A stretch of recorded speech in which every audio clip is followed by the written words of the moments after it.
Ladies and gentlemen, boys and girls, have no fear. Your favorite light skinned man is here. And in today's video, we are reacting to Andrew Tate is a embarrassing loser. Man, oh man, the heights. At one point of time, Andrew Tate literally had the world in his hand. He had motherfuckers really shaving their heads off, posing, like hitting these poses, whatever. He used to ran the internet for a period of time, and now, man, his man just taking L after L after L, man. First with the boxing, and then making excuses for it. Andrew, man, you haven't had a good run lately, bro. Hopefully, you get your act together, bro. But I'm not really. The way it's looking now, it's not looking good, brother. But with that being said, we're gonna go ahead and get to the video and see what he's talking about. Yeah. Say what you will about 2025, but it was kind of an incredible year for internet weirdos getting their faces smashed in, as we saw on December 20th in the fight Chase Demore versus alleged sex. Yeah, this is embarrassing for Tate too, because Chase Demore isn't even known as a fighter. He's known as a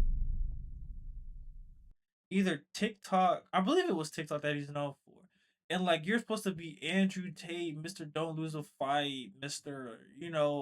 Combat Young. For you to lose to someone who's not even known to fight, and not even to lose, you lost bad. Like, if we look at Chase doesn't really look like he's been touched up in the face versus Andrew. Jesus Christ, man, he got you looking rough, brother. Trafficking enthusiast Andrew Tate. Now, going into this fight, everyone thought Chase Demore was walking to the electric fucking chair. Even a death sentence. Everybody, bro, the way people probably put their mortgages, their life savings on Andrew Tate winning. That might be one of the greatest upsets of all time, bro. I ain't gonna lie.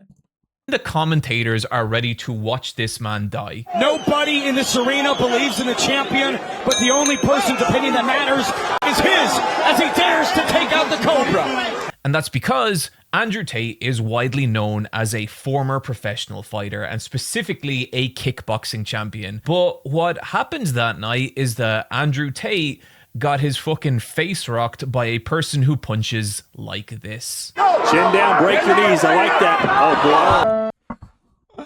Come on, bro. Why did you have to show this clip, bro? Now it's making us light-skinned man look soft, like we can't fight, bro. Bad PR, man. Bad PR. And yet somehow, that is the man who took Andrew Tate, the alpha male of our generation, to his limit and well beyond it, honestly making Tate look like he has genuinely never been in a boxing match. And when I went and watched the footage of this, it kind of set off that alarm in my brain for, we'll say, fraudulent martial arts bollocks. Because how does a former reality TV star beat someone with so much experience fighting? And the first part is that they're both former reality TV stars. People forget that, but that is how Tate got his start. Andrew Tate. Andrew Tate on Big Brother? I would have never have thought. I would have never assumed Andrew Tate, out of all people, would be on a show like that. Interesting. It has established this idea among men online that he is like the gender's savior. He is this person who is going to lead man, and I mean specifically men, to some kind of promised Neverland. And I think that's true if your promised Neverland is also just full of sad, lonely men. But okay, with Andrew Tate, you have this person who's built up this aura around himself as like this just samurai warrior battling back against the world, one of the last old school. And you see this in like big publicity stunts, like recently when he fought 60 men in a row, which is interesting because if you watch the fight against Chase Demore, one of the most notable things is Tate gasses out halfway through round 2.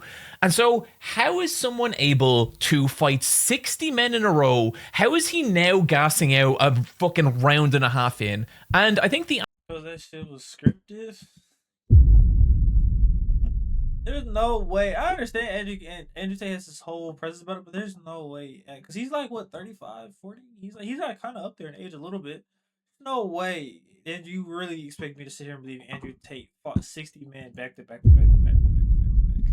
Bro, trying to put up Bonnie Blue numbers. Answer to that can be found in even just watching a couple of seconds of Andrew Tate's 60-man Kumite. Not only is he fighting vastly inexperienced fighters compared to him, most of these guys are like tiny and look like they have never been in a fight ever. When I heard about like this 60-man thing, I assumed it would be like against actual boxers or something like that. Nah. Hell nah, Andrew knew better than that. You know, but the headline sounds real good. Andrew Tate takes on 60 men and walks unscathed. You know, that sounds hard. That's a tough headline. But we know he wasn't going to actually do that. But genuinely, like, these guys have no idea what they're doing in the ring, and it's like one or two of them maybe look like they've been in a boxing match once, and the rest are just genuinely like the saddest looking guys. And it's such a weird scam because if you look in the background of these videos as well, you can see all Tate's opponents being drilled and forced to do these like excruciating exercises. And like, if you've spent any time training in martial arts, you know what this feels like. At the start of a lot of classes, you do these like physical drills that are designed to get like your blood pumping and designed to tire you out. And a lot of the time, these drills can be more tiring than fighting themselves, because in fighting, you can pace yourself. You can kind of stand back, you can play it defensively, you can be cautious. But when someone is commanding you to do these drills, it can be like the most exhausting thing in the world because there is no reprieve. That's what every one of these dudes had to go through before fighting Tate. So like, not only is he so that shit was even more, it was even more rigged, bro. He said, yeah, just in case. He's like, I already know none of these people here can really fight, but just to make sure I don't get my ass whooped, yeah, we're gonna go and get these boys tired out. I see what kind of method you running, Andrew. I'm on to you, bro.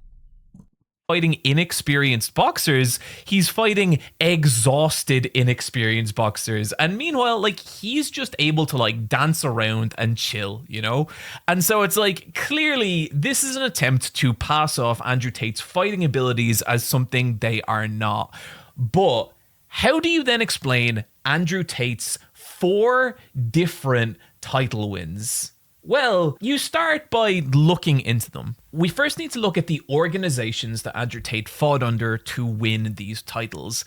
And 3 of them were the International Karate Association, which was an organization established to create like a title around a karate/kickboxing rule set. And from watching a couple of his fights, I will say, does it look like Andrew Tate has spent time kickboxing? Absolutely. Yeah, it definitely does. Was he one of the best in the world? Well, that's where things get a little complicated. You see, that organization, as well as Infusion, which he also won a title for, these are not world-class organizations. They are legitimate and they are respected, but for the most part, they've been like historically seen as feeder organizations into more well-established places like K1 or Pride, and not of a global standard. How can I prove that? Well, let's take a little look at some of the people Andrew Tate was fighting in his matches with these organizations. Take someone like Too Hot, Scott Gibson. His only fight, Andrew Tate, who he beat. Okay, that's a little unusual, but it's not that unusual. Luke Sainz, also Andrew Tate, also beaten. So take someone like Lee Whitfield. His only fight, Andrew Tate. Someone like Ollie Green, Andrew Tate. Paul Randall, damn. Andrew Tate. Adnan Omeragic. 4 fights, 3 losses. And you can see the exact same in Lulian, who again, 4 fights, 3 losses. Jean-Luc Benoit, 3 fights, 1 win, 2 losses, all to Andrew Tate. And it just keeps going like this. This person actually does have like some significant wins, but Andrew Tate was his second fight, or his first fight ever. And a lot of these guys have so many losses, you kind of have to wonder why they're even fighting in the first place. Yeah, exactly. But there was one fighter on here. After a certain point, get my ass beat so much bad. I'm like, bro, maybe this ain't for me, bro.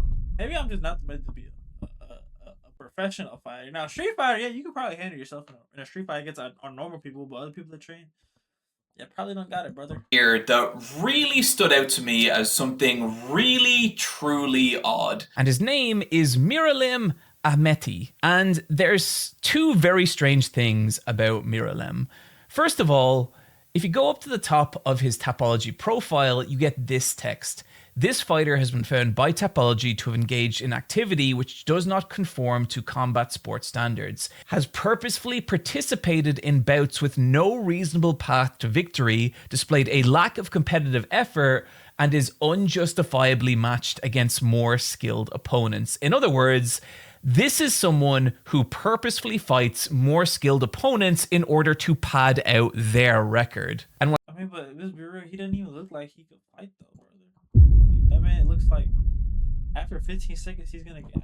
what's even stranger is if we go to the bottom of his win-losses here, we can see he lost his first match in 4 minutes, round 1. He lost his second match in just over 1 minute. He lost his third match in less than 30 seconds. Damn. His fourth match in just over 30 seconds. His fifth match in less than a minute. And it just keeps going like this until, in 2020, this guy who has taken nothing but first round losses fights Andrew Tate. So what we can take from that is a very clear and obvious attempt to mislead people. If you are Tate and you want to show that you're a legitimate fighter, that is not the kind of person you fight. And that's because this is all about creating this online persona, this illusion. And I think the problem is that Tate started huffing his own fumes and believing that he really was that guy. And he's not. And look, I will say, I'm like no expert in fighting. I am like the most hobby of hobbyist martial artists, but I also don't think that the fact that I do martial arts proves anything about me basically at all, except the fact that I'm kind of dumb and I like to fight. That's it, you know? And so using it as this way to mislead people, I really have a problem with that. And it's why I was a little bit delighted to see Andrew Tate get fraud checked in this fight. In the first round, I'm not going to say he looks good because I'm not even saying this to be like mean or an asshole. I don't think either fighter looks good at any point in this fight. Chase definitely doesn't look like he can box in any serious way. But I would say the same of Tate. It looks like Tate is relying on like a lot of his old kickboxing tactics to get him through this. And kickboxing and boxing, there is such a massive world of difference between the two. Towards the end of round 3, you can start to see Andrew Tate melt into sludge like the Wicked Witch of the West. And he gets like blasted a couple of times here. And like, you know, if I could give him any credit at all, I think he did a decent job staying on his feet given the fucking mauling he was taking. He was basically just having a large dude wail on him for 6 entire rounds. But I don't know how you can look at this and not look at stuff like the 60-man Kumite or his like bear, like, yeah, and realize it's a bunch of just bullshit. Damn, I didn't realize this shit was scripted that fake. Damn. So his whole thing is a lie. Damn. So he finessed so many millions of people. Damn, hearing this is almost like hearing Santa Claus was fake. Damn, that's crazy. His ridiculous win record, and think that it's anything other than this just attempt to establish this person as someone he is not. Like, I remember back in the day, like, people were talking about Andrew Tate facing like one of the Paul brothers, which is not a fight I would really be interested in seeing or care about.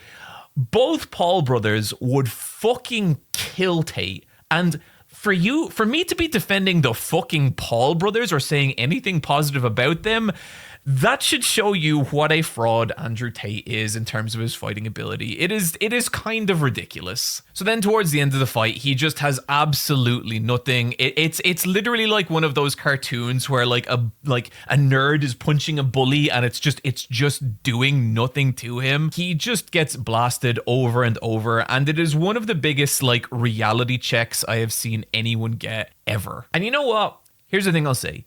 Andrew Tate lost this fight, and I get it. And he lost that bitch bad. Don't forget the bad part. He lost bad. You know, I forget that. losing fucking sucks. You know, I always remember when I was a white belt back in my old gym with Brazilian Jiu-Jitsu, I got to a point after a year and a half, 2 years, where I was like on the verge of becoming a blue belt, and I was just like smoking every other white belt in there. Like, if you were wearing a white belt in that dojo, I wanted to fight you and I wanted to beat you. And I would say, like, aside from a couple of draws, that happened nearly constantly. And then one day, there was this new guy there. He was a transfer from Spain, also a 4-stripe white belt. I fought him and he absolutely dog walked me for like 5 straight minutes. He must have tapped me out like 3 times in that time. And I was so shocked at the loss. Like, I couldn't believe it. And I always remember I was walking off the mats and I heard another white belt say to another white belt, man, if that guy can do that to John, and that fucking killed me, you know? But what I didn't do is I didn't like do what Tate does here. And Tate does this thing, and I fucking hate this so much, where basically he makes a bunch of excuses and then says, but I'm not going to make any of those. Yeah, nobody likes that type of guy. My dad's one of those type of people where they'll be like, don't make no excuses, but then sit there and literally give excuses. Those type of people are worse. Just own it. Literally just be like, yeah, I lost. I'm a fraud.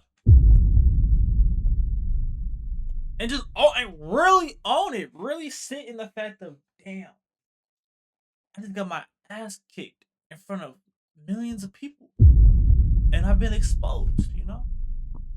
Excuses. He's like, you know, I could say that I'm too old, or that you know, he's much heavier than me, or that, you know, he was putting all his weight on me and tiring me out, or you know, and he says, I could say all that, but I'm not going to. And the problem there is, but you literally already said it though, brother. you already fucking did, you tit. It's like he's already given his audience all this like ammunition to be like, oh, well, Tate would have won if he had done this and this. No, fuck that. You lost. You lost because, like, you weren't ready for this fight. You, like, as much as Tate talked himself up, like, before this fight, saying all this stuff like, I've just been training for 3 years straight, alone in my home under house arrest. It's amazing how the second he loses, that immediately becomes, I mean, I was trapped in my house for 3 years and, you know, I couldn't train. And, like, if you... Like, especially with other... Yeah, it's like... It was, go back and you watch his 60-man kumite, afterwards he gives this like monk speech about how he trained. This is him every day and he trains every day. The fuck he does. I remember reading the book Clown World before, and one of the former victims of Tate basically said how he did a lot less training and a lot of just watching the Great British Bake Off. That is who this dude is. And look, I know I'm probably not going to change anyone's mind about Andrew Tate with this video. It's like, if you are a Tate fan, you are probably steeped in that and you have made up your mind. oh no, you changed my mind for sure. You let me know a lot of things. I'm like, damn, I didn't realize it was this deep. Oh yeah, you changed my mind. This is a great video. I don't think in 2026 anyone's opinion on Tate is changing. But please just try and see, like, this is the person you have strapped your life to. You know, this is the person that you have been like, look at this god, look at this amazing person. He's just a fucking dude, and a dude who looks like he doesn't train that hard. That's it. And so, like, genuinely, if Tate had just lost the fight, I wouldn't even think it's that big of a deal. I do think it's like a significant aura shatter, and it's proof that, like, it's a persona people are buying into here. It's not a genuine person. As much as people suspected that already, I think this really proves it. But what really pissed me off is the excuses and then the, I'm not going to make an excuse. You know, I think that is such cowardly, embarrassing shit. Sometimes you just lose. I was at boxing last night. Fought a guy I'd never fought before. Dude rocked my shit. Why? Because he was better. I'm going to train harder. I'm going to try and fight him again. But that's it. He was just better that night, and now it's up to me to do something about it. So yeah, like, I guess the point I would want to put on all this is the fact that someone loses isn't embarrassing. I think losing is a necessary part of getting stronger. But the need to make excuses afterwards while pretending you're not making excuses, all of that lumped on top of this fucking very strange win record and this fucking pantomime of a 60-man fight, that shit's embarrassing, dude. Hi. But you know what I'm saying, with that being said, we are going to go ahead with today's video. Y'all let me know y'all thoughts on this Andrew Tate situation in the comment section below. Oh, and don't forget to hit that subscribe button.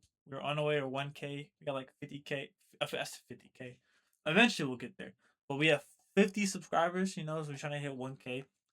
And hit that like button, man. You know what I'm saying? I appreciate that. And until next time, I'll catch y'all boys later, man. Peace.